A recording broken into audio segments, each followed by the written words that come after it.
샬롬, 안녕하세요. 샬롬, 안녕하세요.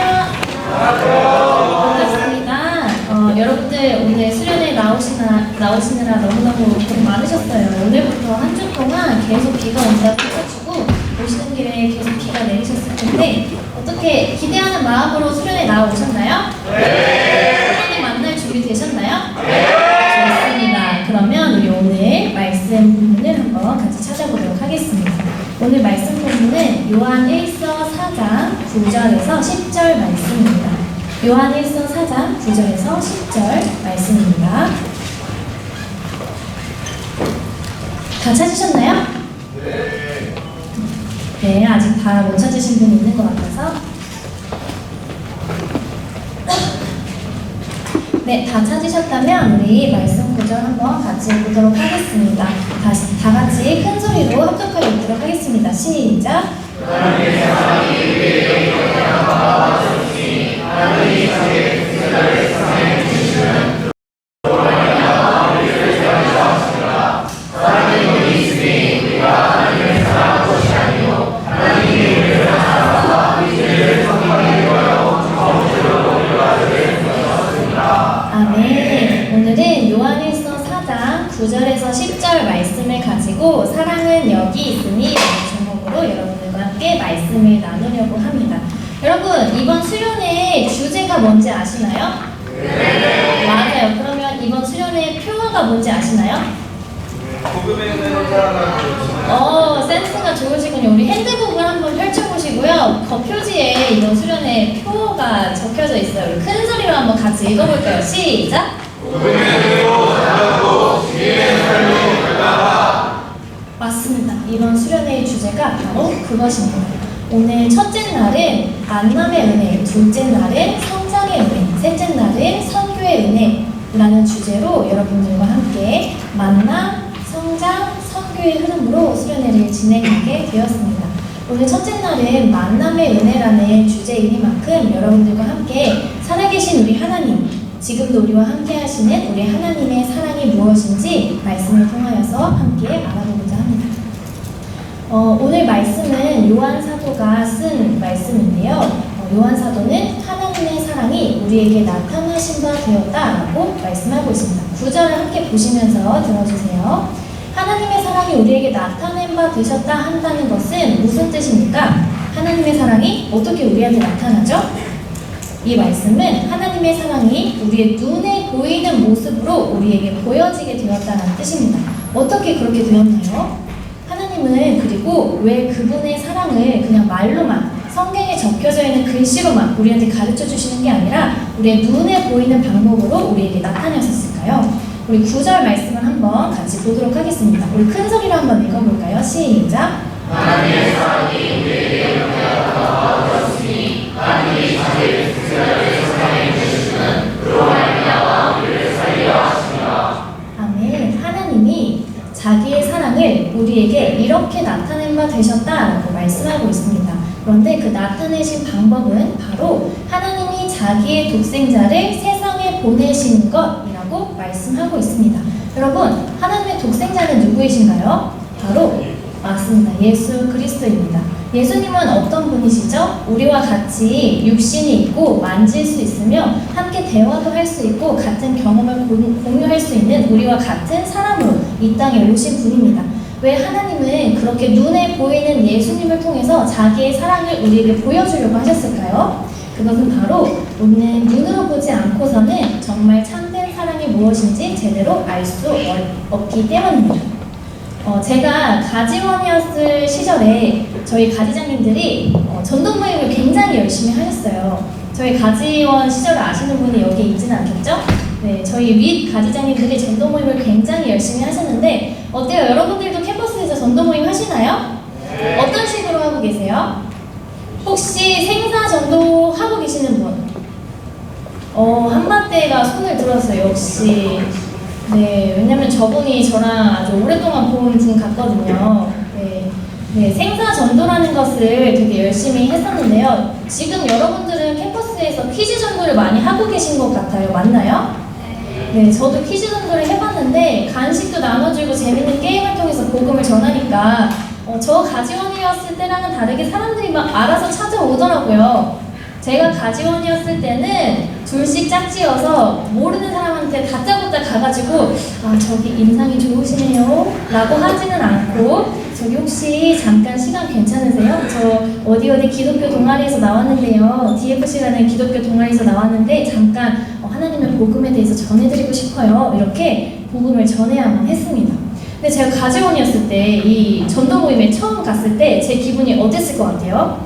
여러분 지금 퀴즈전도 하는 거 말고 우리 DFC의 생사라고 있잖아요. 생명을 전해주는 사람. 여기 하나님의 복음에 대해서 간략하고 핵심적으로 전달할 수 있는 그런 글들이 적혀져 있는 전도지가 있거든요. 이 전도지를 가지고 모르는 사람한테 가서 저기 혹시 시간 괜찮으세요? 복음에 대해서 한번 들어보실래요? 한다면 여러분들 어떨 것 같으세요? 가지원이었던 저는 아주 다리가 벌벌 떨리고 도망가고 싶고 너무너무 전도 모임이 무서웠습니다. 근데 우리 선교사님들이 가지원이었던 저를 자꾸만 가지장님이랑 둘씩 짝지어가지고 전도 모임에 내보내는 거예요. 그러고 보니까 그때 선교사님이 이 자리에 계시네요. 네, 저를 계속 전도 모임에 내보내셨는데 그때는 왜 자꾸 나는 전도하는 거 배우지도 않았는데 왜 자꾸 나를 보내실까 궁금했습니다. 그리고 가지장님들이 전도하는 걸 볼 때마다 저 가지장님들 졸업하면은 나 어떻게 전도 모임 하지? 내 때가 되면은 전도 모임은 이제 끝장났구나, 못하겠구나 라는 생각을 했습니다. 그런데 시간이 지나고 저도 모르는 사이에 제가 그 가지장님들처럼 멋지게 전도를 하고 있는 모습을 발견할 수 있었습니다. 제가 어떻게 그렇게 변할 수 있었을까요? 그 이유는 제 이 두 눈으로 가지장님들이 어떻게 전도를 하였고 어떤 마음으로 복음을 전하였고 어떻게 하나님의 말씀을 전하였는지 보았기 때문입니다. 저는 가지장님들이랑 함께 전도 모임을 나가면서 모르는 사람한테 거절당하면 속상하기도 하고 마음의 상처도 있고 주눅들기도 하지만 금세 털어버리고 씩씩하게 복음 전하러 가는 가지장님들의 뒷모습을 보았습니다.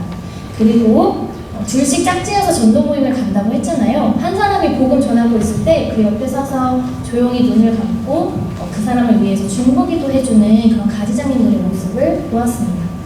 그리고 한 사람한테 복음 전했을 때 거절당해도 또다시 또 다른 영혼을 찾아가서 하나님이 사랑하시는 한 영혼을 위해서 캠퍼스를 누비는 가지장님들의 모습을 보았습니다. 그런 가지장님들의 모습을 제 눈으로 보고 경험하고 배우다 보니까 어느샌가 제가 가지장님들처럼 전도 모임에 나가서 복음을 전하고 있더라고요. 하나님께서 하나님의 사랑을 우리의 눈에 보이는 방법으로 나타내 주신 것은 바로 그러한 이유입니다. 우리가 학습을 할 수 있는 감각기관 중에서 시각적인 게 가장 학습 효과가 크다고 해요. 눈으로 보는 게 배우는데 가장 좋다라고 하는 것이죠. 그러면 하나님의 사랑을 알기 위해서 가장 좋은 교육 방법은 무엇입니까? 그것은 바로 우리 두 눈으로 볼 수 있도록 보여주시는 것입니다. 하나님은 자기의 사랑이 정말 어떤 사랑인지 우리한테 보여주고 싶으셔서 하나님의 독생자, 하나님의 하나밖에 없는 아들 예수 그리스도를 우리에게로 보내주셨습니다. 자, 9절 하반절에 이렇게 나오고 있죠. 하나님이 자기의 독생자를 세상에 보내심은 이라고 나옵니다. 이것이 바로 하나님께서 그분의 사랑을 증거하기 위해서 택하신 방법입니다. 하나님이 보고, 만지고, 느끼고, 경험할 수 있는 모습으로 예수님을 우리에게 나타내 주신 것은 그분의 사랑이 예수님에게 담겨있기 때문이었습니다. 예수님이야말로 하나님의 참된 사랑이 무엇인지 온전하게 보여주실 수 있고 완전하게 성취할 수 있는 분이기 때문에 그분을 통해서 우리에게 하나님의 사랑을 가르쳐주고자 하신 것입니다. 예수님은 우리가 하나님의 사랑을 알기 위해 가장 잘 배우고 가장 본받을 수 있는 최고로 좋은 사랑의 표본이 되시는 것이지요. 자, 그러면 예수님께서는 어떻게 하나님의 사랑을 드러내셨습니까? 여러분들, 예수님이 공생의 기간 동안 어떤 사역을 하셨는지 한번 떠올려보세요. 예수님이 어떤 사역을 하셨죠? 네, 생각나는 대로 말씀해보세요. 먼저 병 고치기도 하셨고요. 또 귀신을 쫓아내기도 하셨고, 또 성전에서 하나님의 말씀을 가르치기도 하셨고, 사람들한테 들판에 서서 강가에 서서 하나님 나라에 대해서 말씀해 주기도 하셨습니다. 예수님께서 병자들을 고쳐주신 이유가 무엇일까요? 그들이 불쌍해서 병 고침을 통해서 하나님 나라를 알려주고자? 물론 그것도 맞는 말이죠. 그런데 예수님이 병자들의 병을 고쳐주시고 귀신을 쫓아주시고 하나님 나라를 선포하며 말씀을 가르치신 진짜 이유가 무엇일까 생각해 보신 적 있습니까? 당시의 병자들은 한 사람의 목도 해내지 못하는 그런 취급을 받았습니다. 마태복음 말씀 중에 어떤 날 때부터 걷지 못하던 거지가 있었는데요. 사람들이 그 사람을 성전 문 앞에 데려다 놓고 구걸을 하도록 했습니다. 이 사람을 도와주거나 먹고 살 수 있도록 도와주는 것이 아니라 이 사람이 성전 앞에 가서 구걸이라도 할 수 있도록 그곳에 갖다 주었던 것이지요.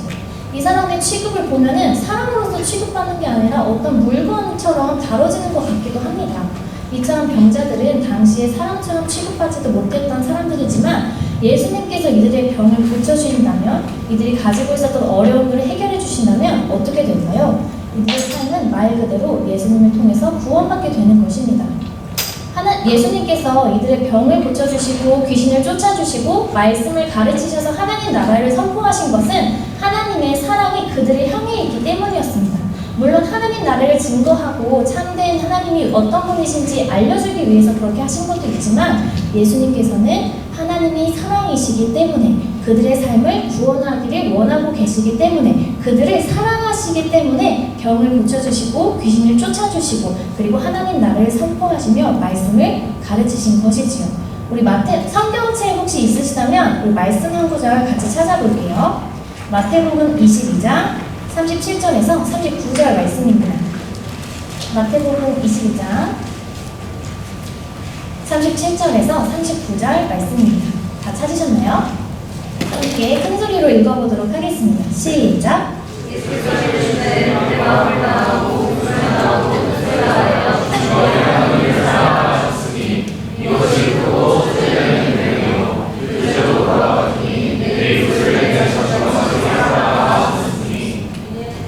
아멘. 네, 예수님은 자기의 공생의 기간 동안 병 고치심과 귀신 쫓으심과 여러 가지 사역을 하면서 하나님의 사랑을 드러내셨습니다. 그리고 그뿐만이 아니라 제자들에게 하나님의 사랑이 무엇인지 가르쳐주기도 하셨습니다. 방금 읽은 말씀에서 알 수 있듯이 예수님은 제자들에게 첫째로 누구를 사랑하라고 하셨죠? 네? 누구를 사랑하라고 하셨죠? 하나님을 사랑하라고 하셨습니다. 그냥 사랑하는 것도 아니고 마음을 다하고 목숨을 다하고 뜻을 다하여 하나님을 사랑하라고 하셨습니다. 그런데 이렇게 목숨을 다하고 뜻을 다해서 하나님을 사랑하고 난 뒤에는 반드시 따라오는 것이 있습니다. 그것이 무엇인가요? 바로 내 이웃을 내 자신과 같이 사랑하는 것입니다. 하나님을 사랑하면 반드시 너의 이웃도 사랑해야 하노라고 예수님은 제자들에게 그렇게 말씀하고 계신 것이죠. 그리고 서로 사랑하는 방법에 대해서 조금 더 자세하게 말씀해 주신 그런 장면이 있습니다. 요한복음에서 예수님께서 제자들에게 서로의 발을 씻겨주라고 하신 장면 기억하시나요? 네, 제자들에게 서로 발을 씻겨주라고 하신 것은 서로를 사랑하는 방법으로서 발을 씻겨주시라고 한 것이었습니다. 그런데 제자들끼리 서로 먼저 씻겨주기 전에 그 제자의 발을 더 먼저 씻겨주신 분이 바로 예수님이셨습니다. 서로 사랑하라고 말하면서 예수님 자신이 먼저 제자들의 발을 씻겨주신 것처럼 우리 하나님께서도 우리가 먼저 하나님을 사랑하기 전에 우리를 먼저 사랑해주시는 하나님이셨습니다. 예수님도 하나님의 사랑처럼 제자들이 서로의 발을 씻기기 전에 자신께서 먼저 제자들의 발을 씻기면서 그 사랑을 드러내셨습니다. 그런데 이렇게 발을 씻기는 과정 중에 조금 불편한 상황이 발생을 했습니다. 베드로가 예수님 제 발을 씻기지 마세요 라고 말을 했던 것이죠. 왜 그렇게 말을 했나 곰곰이 생각을 해봤는데 아마도 발 씻기는 것은 종들이 하는 일이었으니까 내 사랑하는 선생님이 감히 내 발을 씻게 나는 납둘 수 없다 이렇게 생각했을 수도 있을 거고요. 아니면 발이 너무 더러워서 창피한 나머지 예수님한테 감히 이거를 씻겨달라고 할 수가 없어서 예수님 아니에요 저 너무 창피해요 저 안 씻을래요 이렇게 했을 수도 있을 것 같아요. 그런데 그런 베드로한테 예수님이 뭐라고 대답하셨는지 기억하십니까? 예수님 아니에요 저 발 씻겨주지 마세요 저 도저히 안 되겠어요 창피해요 하는 베드로한테 이렇게 대답하셨습니다. 베드로야 근데 내가 너의 발을 씻기지 않으면 너는 나랑 상관없는 사람인 거야 라고 말이죠. 여러분 예수님의 이 대답이 어떤 의미입니까? 발을 씻기지 않으면 내가 너와 상관이 없다니요. 예수님이 단단히 토라지신 걸까요? 내가 발 닦아주려고 기껏 다 준비해놨더니 뭐 닦지 말라고? 이런 아내? 이렇게 삐지신 걸까요? 그건 아니겠죠. 이것은 사랑하는 관계는 항상 주고받는 관계 속에서 이루어진다는 것을 말씀하신 겁니다. 예수님이 베드로의 발을 닦으려고 하신 것은 무슨 이유였겠습니까? 진짜 베드로의 발이 너무 더러워서 보다 못해 내가 씻겨줘야겠다 하신 것은 아니겠죠? 예수님은 제자들을 사랑하는 마음을 그 더러운 발을 씻기면서 먼저 보여주려고 하셨던 것입니다. 그런데 베드로는 예수님이 그 사랑을 줄 때 너무 창피하고 부끄러워서 내 발을 보여줄 수가 없어서 예수님 저는 못하겠어요, 못 받겠어요 하고 말을 했던 것입니다. 그런데 예수님이 그렇게 사랑을 주실 때 받지 않으면 베드로와 예수님 간에는 아무런 관계도 이루어질 수 없습니다. 아무런 관계도 이루어지지 않는다는 것은 그 안에 사랑이 이루어지지 못한다는 뜻입니다. 제가 오늘 말씀 설교를 준비하면서 굉장히 많은 시간을 들였어요. 부끄럽지만 여러분들 정말 사랑하는 우리 가지장들, 가지원들 앞에서 하나님의 말씀을 잘 전하고 싶어서 오늘 본문을 가지고 굉장히 오랫동안 씨름을 했거든요. 근데 저의 이런 사랑을 여러분들이 받아주지 않으면 여러분들과 저 안에는 사랑이 이루어지지가 않는 거예요. 내가 이렇게 열심히 준비했는데 너 지금 졸고 있어? 그러면 우리 안에 사랑이 이루어지지 않는 거겠죠? 지금 예수님도 마찬가지인 겁니다. 베드로야, 내가 너를 사랑해서 발을 씻겨주고 싶은 거야. 근데 이거를 받아들이지 않으면 너는 내 사랑을 받지 않겠다고 말하는 거니? 라고 말씀하신 거죠. 이 장면을 보면서 좀 재밌는 옛날 일이 기억이 나는데 저희 캠퍼스는 가지원 결성식 때 세족식을 하거든요. 여러분들 캠퍼스도 하시나요? 네, 우리 가지장님들이 막 와가지고 세족식 해준다고, 발 닦아준다고, 양말을 막 벗길 때 그 표정을 저는 너무너무 좋아합니다. 그 당황스럽고 창피하고 어쩔 줄 몰라 하는 표정을 보면서 야, 그래, 발 닦아주는 거 창피하지. 너의 그 더러운 발도 우리 가지장들은 닦아준다고 하는 그 광경이 너무나도 재밌거든요.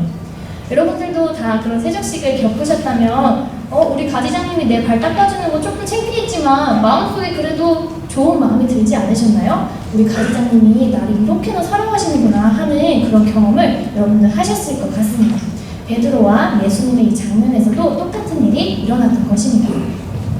그런데 이렇게 서로의 발을 씻겨주고 예수님이 베드로의 발을 닦아주신 것처럼 제자들도 서로의 발을 닦아주라고 하셨거든요. 근데 여러분, 다른 사람의 발 닦아주는 건 쉬운 일인가요? 우리 가지장들이야 의무와 책임이 있으니까 자녀들의 발 정도는 닦아야죠. 그쵸? 그러려고 가지장 훈련 받았잖아요.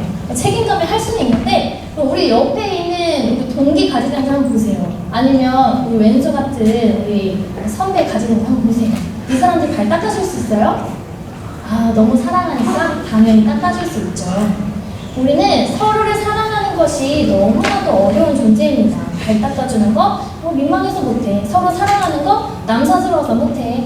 하나님이 서로 사랑하라고 하셨지만 이제 와서 어떻게 뭐 더 해야 되나? 어떻게 더 사랑해야 하지? 우리는 어쩌면 서로 사랑하는 방법을 잘 알지 못하고 있을 수도 있을 것 같습니다. 예수님의 말씀처럼 서로 사랑한다는 것은, 특히나 하나님의 사랑대로 사랑한다는 것은 우리에게 굉장히 어려운 일입니다.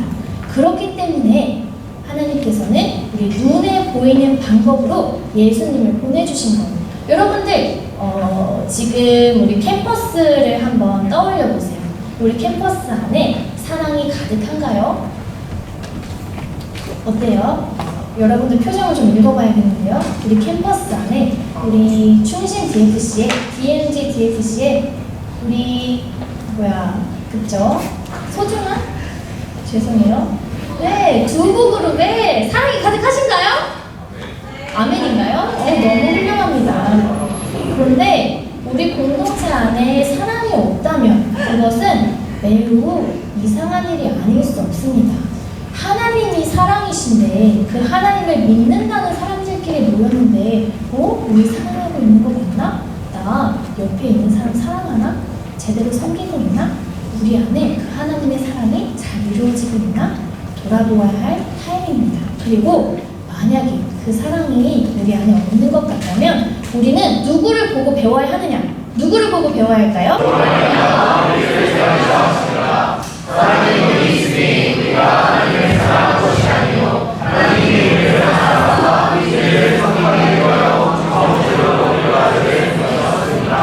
아멘. 오늘은 요한일서 4장 9절에서 10절 말씀을 가지고 사랑은 여기 있으니 라는 제목으로 여러분들과 함께 말씀을 나누려고 합니다. 여러분, 이번 수련회의 주제가 뭔지 아시나요? 네. 맞아요. 그러면 이번 수련회의 표어가 뭔지 아시나요? 복음에 있는 사랑을 센스가 좋으시군요. 우리 핸드북을 한번 펼쳐보시고요. 겉표지에 이번 수련회 표어가 적혀져 있어요. 우리 큰 소리로 한번 같이 읽어볼까요? 시작! 복음의 대로 살고 주의 삶을 살아라. 맞습니다. 이번 수련회의 주제가 바로 그것입니다. 오늘 첫째 날은 만남의 은혜, 둘째 날은 성장의 은혜, 셋째 날은 선교의 은혜라는 주제로 여러분들과 함께 만남, 성장, 선교의 흐름으로 수련회를 진행하게 되었습니다. 오늘 첫째 날은 만남의 은혜라는 주제이니만큼 여러분들과 함께 살아계신 우리 하나님, 지금도 우리와 함께 하시는 우리 하나님의 사랑이 무엇인지 말씀을 통하여서 함께 알아보고자 합니다. 오늘 말씀은 요한 사도가 쓴 말씀인데요. 요한 사도는 하나님의 사랑이 우리에게 나타나신 바 되었다라고 말씀하고 있습니다. 9절을 함께 보시면서 들어주세요. 하나님의 사랑이 우리에게 나타낸 바 되셨다 한다는 것은 무슨 뜻입니까? 하나님의 사랑이 어떻게 우리한테 나타나죠? 이 말씀은 하나님의 사랑이 우리의 눈에 보이는 모습으로 우리에게 보여지게 되었다는 뜻입니다. 어떻게 그렇게 되었나요? 하나님은 그리고 왜 그분의 사랑을 그냥 말로만 성경에 적혀져 있는 글씨로만 우리한테 가르쳐 주시는 게 아니라 우리의 눈에 보이는 방법으로 우리에게 나타내셨을까요? 우리 9절 말씀을 한번 같이 보도록 하겠습니다. 우리 큰 소리로 한번 읽어볼까요? 시작! 하나님의 사랑이 우리에게 이렇게 나타나셨으니 하나님이 자기의 특별하게 세상에 주시는 그로 말미암아 우리를 살리려 하시니라. 아멘. 하나님이 자기의 사랑을 우리에게 이렇게 나타낸 바 되셨다라고 말씀하고 있습니다. 그런데 그 나타내신 방법은 바로 하나님이 자기의 독생자를 세상에 보내신 것이라고 말씀하고 있습니다. 여러분, 하나님의 독생자는 누구이신가요? 바로 맞습니다. 예수 그리스도입니다. 예수님은 어떤 분이시죠? 우리와 같이 육신이 있고 만질 수 있으며 함께 대화도 할 수 있고 같은 경험을 공유할 수 있는 우리와 같은 사람으로 이 땅에 오신 분입니다. 왜 하나님은 그렇게 눈에 보이는 예수님을 통해서 자기의 사랑을 우리에게 보여주려고 하셨을까요? 그것은 바로 우리는 눈으로 보지 않고서는 정말 참된 사랑이 무엇인지 제대로 알 수 없기 때문입니다. 제가 가지원이었을 시절에 저희 가지장님들이 전도 모임을 굉장히 열심히 하셨어요. 저희 가지원 시절을 아시는 분이 여기 있지는 않겠죠? 네, 저희 윗 가지장님들이 전도 모임을 굉장히 열심히 하셨는데 어때요? 여러분들도 캠퍼스에서 전도 모임 하시나요? 네. 어떤 식으로 하고 계세요? 혹시 생사 전도 하고 계시는 분? 한마디가 손을 들었어요. 역시. 네, 왜냐면 저분이 저랑 아주 오랫동안 본 분 같거든요. 네, 생사 전도라는 것을 되게 열심히 했었는데요. 지금 여러분들은 캠퍼스에서 퀴즈 전도를 많이 하고 계신 것 같아요. 맞나요? 네, 저도 퀴즈 전도를 해봤는데 간식도 나눠주고 재밌는 게임을 통해서 복음을 전하니까 저 가지원이었을 때랑은 다르게 사람들이 막 알아서 찾아오더라고요. 제가 가지원이었을 때는 둘씩 짝지어서 모르는 사람한테 다짜고짜 가가지고 저기 인상이 좋으시네요 라고 하지는 않고 저기 혹시 잠깐 시간 괜찮으세요? 저 어디 기독교 동아리에서 나왔는데요. DFC라는 기독교 동아리에서 나왔는데 잠깐 하나님의 복음에 대해서 전해드리고 싶어요. 이렇게 복음을 전해야만 했습니다. 근데 제가 가지원이었을 때 이 전도 모임에 처음 갔을 때 제 기분이 어땠을 것 같아요? 여러분 지금 퀴즈 전도 하는 거 말고 우리 DFC의 생사라고 있잖아요. 생명을 전해주는 사람. 여기 하나님의 복음에 대해서 간략하고 핵심적으로 전달할 수 있는 그런 글들이 적혀져 있는 전도지가 있거든요. 이 전도지를 가지고 모르는 사람한테 가서 저기 혹시 시간 괜찮으세요? 복음에 대해서 한번 들어보실래요? 한다면 여러분들 어떨 것 같으세요? 가지원이었던 저는 아주 다리가 벌벌 떨리고 도망가고 싶고 너무너무 전도 모임이 무서웠습니다. 근데 우리 선교사님들이 가지원이었던 저를 자꾸만 가지장님이랑 둘씩 짝지어가지고 전도 모임에 내보내는 거예요. 그러고 보니까 그때 선교사님이 이 자리에 계시네요. 네, 저를 계속 전도 모임에 내보내셨는데 그때는 왜 자꾸 나는 전도하는 거 배우지도 않았는데 왜 자꾸 나를 보내실까 궁금했습니다. 그리고 가지장님들이 전도하는 걸 볼 때마다 저 가지장님들 졸업하면은 나 어떻게 전도 모임 하지? 내 때가 되면은 전도 모임 이제 끝장났구나, 못하겠구나 라는 생각을 했습니다. 그런데 시간이 지나고 저도 모르는 사이에 제가 그 가지장님들처럼 멋지게 전도를 하고 있는 모습을 발견할 수 있었습니다. 제가 어떻게 그렇게 변할 수 있었을까요? 그 이유는 제 이 두 눈으로 가지장님들이 어떻게 전도를 하였고 어떤 마음으로 복음을 전하였고 어떻게 하나님의 말씀을 전하였는지 보았기 때문입니다. 저는 가지장님들이랑 함께 전도 모임을 나가면서 모르는 사람한테 거절당하면 속상하기도 하고 마음의 상처도 있고 주눅들기도 하지만 금세 털어버리고 씩씩하게 복음 전하러 가는 가지장님들의 뒷모습을 보았습니다. 그리고 둘씩 짝지어서 전도 모임을 간다고 했잖아요. 한 사람이 복음 전하고 있을 때 그 옆에 서서 조용히 눈을 감고 그 사람을 위해서 중보기도 해주는 그런 가지장님들의 모습을 보았습니다. 그리고 한 사람한테 복음 전했을 때 거절당해도 또다시 또 다른 영혼을 찾아가서 하나님이 사랑하시는 한 영혼을 위해서 캠퍼스를 누비는 가지장님들의 모습을 보았습니다. 그런 가지장님들의 모습을 제 눈으로 보고 경험하고 배우다 보니까 어느샌가 제가 가지장님들처럼 전도 모임에 나가서 복음을 전하고 있더라고요. 하나님께서 하나님의 사랑을 우리의 눈에 보이는 방법으로 나타내 주신 것은 바로 그러한 이유입니다. 우리가 학습을 할 수 있는 감각기관 중에서 시각적인 게 가장 학습 효과가 크다고 해요. 눈으로 보는 게 배우는데 가장 좋다라고 하는 것이죠. 그러면 하나님의 사랑을 알기 위해서 가장 좋은 교육 방법은 무엇입니까? 그것은 바로 우리 두 눈으로 볼 수 있도록 보여주시는 것입니다. 하나님은 자기의 사랑이 정말 어떤 사랑인지 우리한테 보여주고 싶으셔서 하나님의 독생자, 하나님의 하나밖에 없는 아들 예수 그리스도를 우리에게로 보내주셨습니다. 자, 9절 하반절에 이렇게 나오고 있죠. 하나님이 자기의 독생자를 세상에 보내심은 이라고 나옵니다. 이것이 바로 하나님께서 그분의 사랑을 증거하기 위해서 택하신 방법입니다. 하나님이 보고, 만지고, 느끼고, 경험할 수 있는 모습으로 예수님을 우리에게 나타내 주신 것은 그분의 사랑이 예수님에게 담겨있기 때문이었습니다. 예수님이야말로 하나님의 참된 사랑이 무엇인지 온전하게 보여주실 수 있고 완전하게 성취할 수 있는 분이기 때문에 그분을 통해서 우리에게 하나님의 사랑을 가르쳐주고자 하신 것입니다. 예수님은 우리가 하나님의 사랑을 알기 위해 가장 잘 배우고 가장 본받을 수 있는 최고로 좋은 사랑의 표본이 되시는 것이지요. 자, 그러면 예수님께서는 어떻게 하나님의 사랑을 드러내셨습니까? 여러분들, 예수님이 공생의 기간 동안 어떤 사역을 하셨는지 한번 떠올려보세요. 예수님이 어떤 사역을 하셨죠? 네, 생각나는 대로 말씀해보세요. 먼저 병 고치기도 하셨고요. 또 귀신을 쫓아내기도 하셨고, 또 성전에서 하나님의 말씀을 가르치기도 하셨고, 사람들한테 들판에 서서 강가에 서서 하나님 나라에 대해서 말씀해 주기도 하셨습니다. 예수님께서 병자들을 고쳐주신 이유가 무엇일까요? 그들이 불쌍해서 병 고침을 통해서 하나님 나라를 알려주고자? 물론 그것도 맞는 말이죠. 그런데 예수님이 병자들의 병을 고쳐주시고 귀신을 쫓아주시고 하나님 나라를 선포하며 말씀을 가르치신 진짜 이유가 무엇일까? 생각해 보신 적 있습니까? 당시의 병자들은 한 사람의 목도 해내지 못하는 그런 취급을 받았습니다. 마태복음 말씀 중에 어떤 날 때부터 걷지 못하던 거지가 있었는데요. 사람들이 그 사람을 성전 문 앞에 데려다 놓고 구걸을 하도록 했습니다. 이 사람을 도와주거나 먹고 살 수 있도록 도와주는 것이 아니라 이 사람이 성전 앞에 가서 구걸이라도 할 수 있도록 그곳에 갖다 주었던 것이지요. 이 사람의 취급을 보면은 사람으로서 취급받는 게 아니라 어떤 물건처럼 다뤄지는 것 같기도 합니다. 이처럼 병자들은 당시에 사람처럼 취급받지도 못했던 사람들이지만 예수님께서 이들의 병을 고쳐주신다면, 이들이 가지고 있었던 어려움을 해결해 주신다면 어떻게 될까요? 이들의 삶은 말 그대로 예수님을 통해서 구원받게 되는 것입니다. 예수님께서 이들의 병을 고쳐주시고 귀신을 쫓아주시고 말씀을 가르치셔서 하나님 나라를 선포하신 것은 하나님의 사랑이 그들을 향해 있기 때문이었습니다.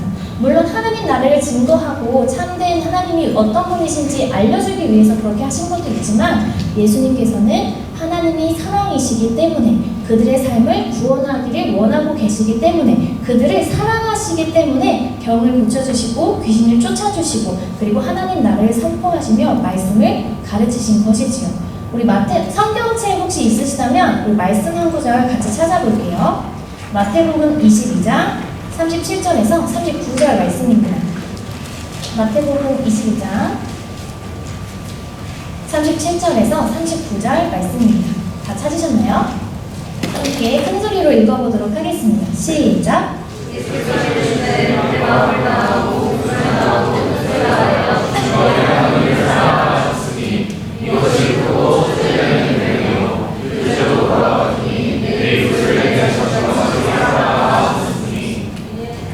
아멘. 네, 예수님은 자기의 공생의 기간 동안 병 고치심과 귀신 쫓으심과 여러 가지 사역을 하면서 하나님의 사랑을 드러내셨습니다. 그리고 그뿐만이 아니라 제자들에게 하나님의 사랑이 무엇인지 가르쳐주기도 하셨습니다. 방금 읽은 말씀에서 알 수 있듯이 예수님은 제자들에게 첫째로 누구를 사랑하라고 하셨죠? 네? 누구를 사랑하라고 하셨죠? 하나님을 사랑하라고 하셨습니다. 그냥 사랑하는 것도 아니고 마음을 다하고 목숨을 다하고 뜻을 다하여 하나님을 사랑하라고 하셨습니다. 그런데 이렇게 목숨을 다하고 뜻을 다해서 하나님을 사랑하고 난 뒤에는 반드시 따라오는 것이 있습니다. 그것이 무엇인가요?